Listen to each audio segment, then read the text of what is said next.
C'est une première, la Russie admet être en état de guerre. Depuis 2 ans, Moscou évoquait plutôt une opération spéciale en Ukraine.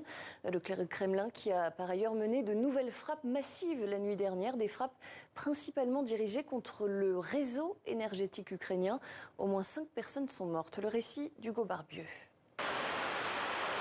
Ce vendredi matin encore, des pompiers s'efforcent d'éteindre les flammes dans cette centrale hydroélectrique dans la région de Zaporijia. Le plus grand barrage d'Ukraine vient d'être visé par 8 missiles russes.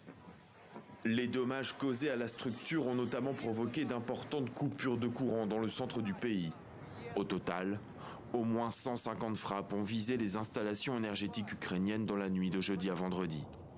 Les bombardements ont également détruit une des 2 lignes nécessaires au refroidissement de la centrale nucléaire de Zaporijia. La situation est qualifiée d'extrêmement dangereuse par l'opérateur ukrainien Energoatom. Le ministre de l'énergie dénonce lui l'attaque d'une grande ampleur menée par Moscou. Le but n'est pas simplement de causer des dommages, mais de provoquer la faillite de tout le système énergétique. Encore sous le choc, cette habitante d'un quartier de Zaporijia découvre la maison de ses parents, en ruine. Ils ont déménagé ici récemment. Mon frère et moi sommes allés chez nos grands-parents qui vivent dans la rue en dessous. Ils étaient cloués au mur, cloués au plafond. Je ne sais pas comment ils ont fait. Ils ont trouvé un moyen de sortir.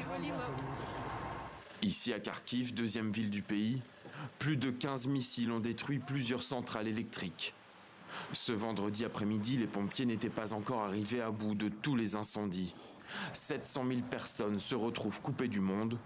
L'eau courante, le chauffage et le métro ne fonctionnent plus. Il faut du diesel pour alimenter la pompe, pour avoir de l'eau.